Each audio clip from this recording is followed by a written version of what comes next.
Morning students. Last class में हमने Hindi text book से एक नया चैप्टर स्टार्ट किया था, रक्त और हमारा शरीर। आज हम यही चैप्टर आगे पढ़ेंगे। आज की कक्षा के शिक्षण परिणाम होंगे, रक्त के भागों के विषय में जान पाएंगे, पौष्टिक आहार का महत्व समझेंगे, सफेद कण व बिंबाणु के कार्यों के बारे में जान पाएंगे। पाठ से जुड़े हुए शब्दों के अर्थ यहाँ दिए गए हैं। A quick recap of the story. इस पाठ में रक्त के भाग व कार्यों के बारे में बताया गया है, यानी कि रक्त के कौन-कौन से पार्ट होते हैं और उनके क्या फंक्शंस हैं। अनिल की छोटी बहन दिव्या को एनीमिया हो गया है। एनीमिया मतलब उसके शरीर में खून की कमी हो गई है। अनिल एनीमिया के बारे में जानना चाहता है। डॉक्टर अनिल को बताती हैं कि एनीमिया के कारण जानने के लिए उसे रक्त के बारे में जानना होगा। डॉक्टर अनिल को माइक्रोस्कोप से रक्त की एक बूंद दिखाती हैं, जिसमें अनिल को लाल रक्त कण दिखाई देते हैं। डॉक्टर बताती हैं कि इन्हीं लाल रक्त कणों की कमी को एनीमिया कहते हैं, यानी रेड ब्लड सेल्स की कमी को एनीमिया कहा जाता है। इससे बचने के लिए हमें पौष्टिक आहार खाना चाहिए। ऐसा खाना जिसमें भरपूर मात्रा में प्रोटीन हो, लोह तत्व हो और विटामिन हो। आज हम एनीमिया के अन्य कारण जानेंगे और रक्त के दूसरे भागों के कार्यों के बारे में समझेंगे। रक्त के विभिन्न भाग ये हैं: लाल रक्त कण यानी red blood cells, white blood cells यानी सफेद कण, प्लेटलेट्स यानी बिंबाणु, और यहाँ पर रक्त का तरल भाग यानी लिक्विड पार्ट जिसे हम प्लाज्मा कहते हैं। अब तक हमने लाल रक्त कणों के बारे में पढ़ा कि लाल रक्त कणों का क्या कार्य होता है। जो ऑक्सीजन हम लेते हैं, ये उस ऑक्सीजन को शरीर के अन्य भागों तक पहुंचाते हैं। आज हम पढ़ेंगे व्हाइट ब्लड सेल्स और प्लेटलेट्स के बारे में। पेज नंबर 36 तक चैप्टर पढ़ लिया है। पढ़ते हैं पेज नंबर 37 से। यदि कोई व्यक्ति उचित आहार ग्रहण नहीं करता, तो इन कारखानों को आवश्यकता अनुसार कच्चा माल नहीं मिल पाता। नतीजा यह होता है कि लाल रक्त कण नहीं बन पाते और रक्त में इनकी कमी हो जाती है। लाल कणों की इसी कमी को एनीमिया कहते हैं। डॉक्टर अनिल को बताती हैं कि अगर कोई सही से खाना नहीं खाता या पौष्टिक आहार हेल्दी फूड नहीं लेता, तो कारखानों को आवश्यकता अनुसार, क्योंकि हमारी जो शरीर है वो एक मशीन की तरह है, इसलिए कारखाना हमारे जो कारखाने हैं उसे कच्चा माल यानी रॉ मटेरियल नहीं मिल पाता। रॉ मटेरियल प्रोटीन, लोह तत्व और विटामिन। अगर हम हेल्दी फूड नहीं खाएंगे तो ये तीनों चीजें जो है शरीर को नहीं मिलती, और इसका रिजल्ट क्या होता है कि रक्त कण बन नहीं पाते और इन्हीं लाल रक्त के कणों की कमी को हम एनीमिया कहते हैं। तो क्या संतुलित आहार लेने से हम एनीमिया से बचे रह सकते हैं? अनिल ने पूछा कि अगर हम हेल्दी फूड खाएंगे या एक बैलेंस डाइट लेंगे तो क्या हम एनीमिया से बचे रह सकते हैं? अनिल ने डॉक्टर दीदी से कहा। डॉक्टर दीदी बोली, हाँ, यह कहना काफी हद तक सही होगा। यूं तो एनीमिया के बहुत बहुत से कारण हो सकते हैं, किंतु हमारे देश में इसका सबसे बड़ा कारण क्या है? पौष्टिक आहार में कमी। डॉक्टर दीदी कहती हैं एनीमिया के और भी कारण हैं, पर हमारे देश में इसका क्या कारण है? पौष्टिक आहार में कमी। हेल्दी फूड नहीं खाते लोग, या किसी को मिलता नहीं है, और कोई कोई लोग खाना पसंद नहीं करते। इसके अलावा इस रोग का एक बहुत बड़ा कारण है पेट में कीड़े हो जाना, यानी वॉर्म्स। पेट में कीड़े हो जाना इसका दूसरा कारण है। ये कीड़े प्रायः दूषित जल यानी गंदा पानी पीने से और गंदा खाद्य पदार्थ यानी खाने पीने की जो गंदी चीजें होती हैं उनके खाने से हमारे शरीर में चले जाते हैं। अतः इससे बचने के लिए यह आवश्यक है कि हम पूरी सफाई से बनाए गए खाद्य पदार्थों ही ग्रहण करें। डॉक्टर अनिल को बताती हैं कि कीड़े कैसे होते हैं, गंदा पानी पीने से और गंदे खाने पीने की चीजों के खाने से। इसके लिए हमें क्या करना है? पूरी सफाई से बनाए गए खाद्य पदार्थ ही ग्रहण करने हैं। भोजन करने से पूर्व अच्छी तरह से हाथ धो लें, क्योंकि हाथों में भी गंदगी होती है, इसलिए अच्छे से हाथ धो लें और साफ पानी पिए, और हमेशा साफ पानी ही पिए। और हाँ, एक दूसरी किस्म के, एक दूसरे तरीके भी कीड़े होते हैं, एक दूसरे तरह के बॉम्ब्स भी होते हैं। वो कैसे होते हैं? जिनके अंडे जमीन की ऊपरी सतह पर पाए जाते हैं। उनके अंडे जमीन की ऊपरी लेयर पर होते हैं, सतह पर होते हैं, पर वो हमें अंडे दिखाई नहीं देते। इन अंडों से उत्पन्न लार्वे त्वचा के रास्ते, स्किन के थ्रू हमारे शरीर में चले जाते हैं और आंतों में यानी इंटेस्टाइन में अपना घर बना लेते हैं। और कहाँ चले जाते हैं? हमारे पेट में। इनसे बचने के लिए हम क्या कर सकते हैं? हम हमेशा सफाई का ध्यान रखें। शौच के लिए शौचालय का प्रयोग करें, साफ वॉशरूम का यूज करें, इधर उधर नंगे पैर ना घूमें, हमेशा स्लीपर या शूज पहनकर रखें। यहाँ पर दीदी एनीमिया के कारणों के बारे में बताती हैं। एनीमिया के दो कारण होते हैं, पौष्टिक आहार में कमी और पेट में कीड़े हो जाना। फिर पेट में कीड़े हो जाना, इसके भी दो कारण हैं। एक तो गंदा पानी और गंदा खाने पीने की चीजें खाना, और दूसरा जो जमीन की ऊपरी सतह पर जो अंडे होते हैं कीड़ों के, उनके लार्वे जो होते हैं वो स्किन के थ्रू हमारे पेट में चले जाते हैं। इसके लिए हमें क्या करना है, आसपास सफाई बनाए रखनी है। अगर हम अपने आसपास सफाई बनाए रखेंगे तो हम इससे बच सकते हैं। दीदी, यह तो बहुत ही महत्वपूर्ण बात बताई आपने, अनिल बोला। अनिल बोला कि आपने मुझे बहुत ही इंपॉर्टेंट बात बताई है, बहुत ही अच्छी चीज सिखाई। वह पल भर सोच में डूब गया, फिर बोला, आपने बताया था कि रक्त में सफेद कण यानी व्हाइट सेल्स और बिम्बाणु, जिसे हम इंग्लिश में प्लेटलेट्स कहते हैं, वो भी होते हैं। उनका क्या काम होता है? अनिल ने पूछा कि इन दोनों के बारे में मुझे बताइए कि इनका क्या काम होता है। दीदी बोली, सफेद कण वास्तव में हमारे शरीर के वीर सिपाही हैं। इस पैराग्राफ में हम क्या पढ़ेंगे, सफेद कण के यानी व्हाइट ब्लड सेल्स का क्या कार्य है, और यहाँ पर हम पढ़ेंगे प्लेटलेट्स का क्या कार्य है। ठीक है, सफेद कण वास्तव में हमारे शरीर के वीर सिपाही हैं। जो वीर सिपाही होते हैं, जैसे वो दुश्मन से लड़ते हैं, वैसे ही जो व्हाइट सेल्स हैं वो दुश्मन से लड़ते हैं। दुश्मन कौन है? रोगाणु, जर्म्स। ऐसे जर्म जो शरीर पर धावा बोलने की कोशिश करते हैं, हमारे शरीर पर अटैक करने की कोशिश करते हैं। सो सफेद कण क्या होते हैं, उनसे डटकर मुकाबला करते हैं। क्या करते हैं सफेद कण? डटकर मुकाबला करते हैं। इसलिए उन्हें क्या बोला गया है? वीर सिपाही, क्योंकि वो रोगाणुओं से, जर्म से हमारी रक्षा करते हैं। जहां तक संभव हो पाता है, रोगाणु को भीतर घर नहीं करने देते। जहां तक पॉसिबल होता है, वो इन जर्म्स को हमारे शरीर में नहीं आने देते।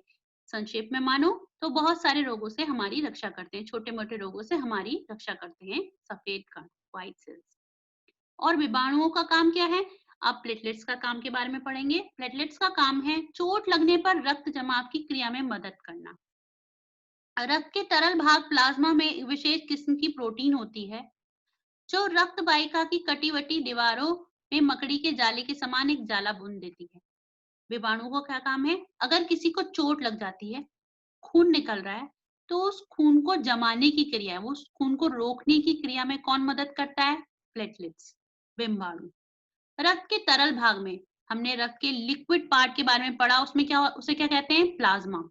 उस प्लाज्मा में एक विशेष किस्म की प्रोटीन होती है। जो रक्त का लिक्विड भाग है प्लाज्मा, उसमें एक खास किस्म की प्रोटीन होती है। ये प्रोटीन रक्त वाहिका यानी ब्लड वेसल्स की कटी-फटी दीवारों में, क्योंकि कटी-फटी क्यों बोला है? चोट लग गई है, कटी-फटी दीवारों में मकड़ी के जाले के समान एक जाला बुन देती है, एक जाला बुन देती है, जैसे स्पाइडर बुनती है। और विषाणु इस जाले से चिपक जाते हैं। ये जो प्लेटलेट्स होते हैं, इस जाले से चिपक जाते हैं, और इस तरह दीवार में आई दरार भर जाती है। दीवार में आई दरार क्यों बोला गया? क्योंकि चोट लगी हुई है। उसको क्या बोला है? दीवार में आई दरार भर जाती है, जिससे रक्त बाहर निकलना बंद हो जाता है, और इससे क्या होता है? ब्लड रुक जाता है। तो कौन मदद करता है? विषाणु, क्योंकि विषाणु क्या होते हैं? प्लेटलेट्स जो होते हैं, इस जाले से चिपक जाते हैं और दरार भर जाती है। इस तरह से रक्त बहना बंद हो जाता है, खून बहना बंद हो जाता है। अनिल बोला, दीदी लेकिन अगर घाव गहरा हो तो खून बहता ही चला जाता है, लेकिन कभी कभी ऐसा भी होता है कि चोट बहुत ज्यादा है, घाव बहुत गहरा है, तो खून बहता ही चला जाता है। दीदी कहती है, हाँ, ऐसे समय में क्या करना है? उस व्यक्ति को जल्दी से डॉक्टर के पास ले जाना चाहिए। जरूरत समझने पर ऐसी स्थिति से निपटने के लिए कुछ टाँके यानी स्टिचेस भी लगाने जा सकते हैं, किंतु डॉक्टर के पास पहुंचने तक के समय में चोट के स्थान पर कसकर एक साफ कपड़ा बांध देना चाहिए। डॉक्टर दीदी अनिल को समझाती हैं कि अगर चोट बहुत ज्यादा है तो हमें उस व्यक्ति को डॉक्टर के पास ले जाना चाहिए। डॉक्टर कुछ स्टिचेस लगाएंगे, लेकिन डॉक्टर के पास पहुंचने तक बहुत ज्यादा खून बह जाएगा, इसलिए हमें क्या करना है? उस चोट पर एक साफ कपड़ा बांध देना चाहिए। दबाव पड़ने पर इससे क्या होगा? प्रेशर पड़ेगा। दबाव पड़ने से रक्त का बहना कम हो जाएगा और उस व्यक्ति के लिए काफी लाभप्रद सिद्ध होगा, बहुत फायदेमंद होगा, क्योंकि निकलेगा तो खून, पर थोड़ा कम निकलेगा, थोड़ा कम बहेगा। किंतु अगर बहुत अधिक रक्त बह जाए तो उसे रक्त चढ़ाने की जरूरत भी पड़ जाती है, परंतु रक्त बहना बंद नहीं होगा। इसलिए कभी कभी ऐसा भी होता है कि बहुत ज्यादा रक्त बह जाता है, बहुत ज्यादा खून बह जाता है, और डॉक्टर कहते हैं कि इसको रक्त चढ़ाने की जरूरत है। ऐसे समय में उसे क्या करते हैं? ब्लड चढ़ाते हैं। अनिल ने कहा, क्या ऐसे समय में किसी भी व्यक्ति का खून काम आ सकता है? क्या हम ऐसे समय में किसी भी व्यक्ति का खून किसी भी व्यक्ति को चढ़ा सकते हैं? दीदी बोली, अनिल, हर किसी का रक्त एक जैसा नहीं होता, हर किसी का खून, हर किसी का ब्लड एक जैसा नहीं होता। कुछ विशेष गुणों के आधार पर, कुछ खास क्वालिटीज के बेस पर रक्त को 4 मुख्य वर्गों में बांटा गया है। रक्त को 4 ग्रुप में बांटा गया है। कौन कौन से ग्रुप है? ए, बी, ए बी और ओ। जरूरतमंद व्यक्ति के रक्त समूह की जांच करने के बाद ही उसी रक्त समूह का रक्त चढ़ाया जा सकता है। यानी कि किसी भी ब्लड ग्रुप के व्यक्ति को किसी का भी ब्लड नहीं चढ़ाया जा सकता। उसके ब्लड ग्रुप की पहले टेस्ट किया जाता है, उसका ब्लड ग्रुप, फिर उसी ब्लड ग्रुप का ब्लड उसे चढ़ाया जा सकता है। लेकिन जरूरत के समय यदि उस रक्त समूह का कोई व्यक्ति ना मिले तो क्या होगा? अनिल ने पूछा कि अगर ऐसा कोई हो कि ब्लड ग्रुप वाला कोई व्यक्ति ना हो तो क्या होगा? तो ऐसे समय में क्या होगा?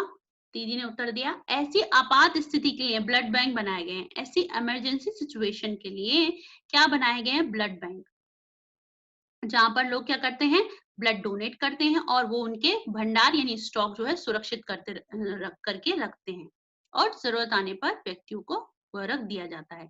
सो डॉक्टर दीदी भी यही बताती हैं कि ऐसी आपात स्थिति में क्या है? ब्लड बैंक बनाए गए हैं। प्रायः हर बड़े अस्पताल में इस तरह के बैंक होते हैं जहां सभी प्रकार के रक्त समूहों का रक्त तैयार करके रखा जाता है और सभी प्रकार के रक्त समूह का रक्त वहां पर होता है। किंतु उन ब्लड बैंक में रक्त का भंडार यानी कि स्टॉक सुरक्षित रहे, इसके लिए क्या आवश्यक है? कि समय समय पर रक्तदान करते हैं। अगर हर कोई ब्लड बैंक से सिर्फ ब्लड लेता ही रहेगा और रक्तदान नहीं करेगा, यानी कि ब्लड डोनेट नहीं करे, तो क्या होगा? उसके स्टॉक जो है खत्म हो जाएंगे। इसके लिए क्या करना है? हर व्यक्ति को समय समय पर ब्लड डोनेट करते रहना चाहिए। क्या मैं भी रक्तदान कर सकता हूँ? अनिल ने पूछा। अनिल ने क्या पूछा? क्या प्रश्न पूछा? कि क्या मैं भी ब्लड डोनेट कर सकता हूँ? दीदी कहती है, नहीं, अभी तुम छोटे हो। 18 वर्ष यानी कि 18 ईयर से अधिक उम्र के स्वस्थ व्यक्ति, एक हेल्दी पर्सन जो कि 18 ईयर से ऊपर हो, 18 ईयर से अबव हो, वही रक्तदान कर सकता है, वही ब्लड डोनेट कर सकता है। दीदी ने अनिल को समझाया। एक समय में उनसे लगभग 300 मिलीलीटर रक्त ही लिया जा सकता है। ऐसा नहीं है कि उसके शरीर का सारा खून ले लेंगे। क्या करेंगे? एक समय में सिर्फ कितना ब्लड लेंगे? 300 मिलीलीटर। प्रायः यह समझा जाता है कि रक्तदान करने से कमजोरी हो जाएगी, परंतु यह विचार बिल्कुल निराधार है। कई लोग ऐसा मानते हैं कि ब्लड डोनेट करने से हमें वीकनेस आ जाएगी, लेकिन यह बात बिल्कुल सही नहीं है, क्योंकि हमारा शरीर इतना रक्त यानी कि 300 मिलीलीटर, एक बार में हमने जो 300 मिलीलीटर रक्त दिया, वह हमारा शरीर कुछ ही दिनों में बना लेता है। इसका मतलब कि ब्लड डोनेट करने से कोई परेशानी नहीं होती है। वैसे भी शरीर में लगभग 5 लीटर खून होता है। अगर हम टोटल देखें तो कितना होता है? 5 लीटर, और एक बार में उससे कितना लिया गया? 300 मिलीलीटर। इससे यदि कुछ रक्त किसी जरूरतमंद व्यक्ति के लिए जीवन दान बन जाए तो इससे बड़ी बात क्या होगी? अब दीदी ने समझाया कि इसलिए क्या करना है? समय समय पर रक्तदान करता जाना चाहिए, क्योंकि 300 मिलीलीटर रक्त दिया, लेकिन क्या है? किसी दूसरे व्यक्ति के लिए क्या है? वो जीवन दान है। तो इससे बड़ी बात हमारे लिए कुछ नहीं होती, दीदी ने समझाते हुए अनिल को बोला। फिर तो बड़ा होकर मैं नियमित रूप से रक्तदान किया करूंगा। अब अनिल ने कहा कि जब मैं बड़ा होऊंगा तो मैं भी रक्तदान यानी ब्लड डोनेट किया करूंगा। शाबाश अनिल, डॉक्टर दीदी ने अनिल की पीठ ठोकते हुए कहा। डॉक्टर ने अनिल की पीठ ठोकी, उसे शाबाशी दी। हाँ बेटा, बड़े होने के बाद रक्तदान किया करना और दूसरों को भी इसकी शिक्षा देना। यह पाठ यहाँ खत्म होता है बच्चों। इस पाठ के लेखक हैं यतीश अग्रवाल जी। इस पाठ में हमने क्या सीखा? हमने रक्त के भाग और उनके कार्यों के बारे में जाना। पौष्टिक आहार खाने की सीख मिली कि हमें पौष्टिक आहार खाना है। अगर पौष्टिक आहार नहीं खाएंगे तो क्या होगा? शरीर में लाल रक्त कणों की कमी हो जाएगी। और 18 साल से 18 साल की उम्र से अधिक व्यक्तियों को क्या करना चाहिए? रक्तदान करते रहना चाहिए। इस चैप्टर के क्वेश्चन आंसर वर्कशीट में दिए गए हैं, आप वो नोटबुक में करेंगे। Thank you.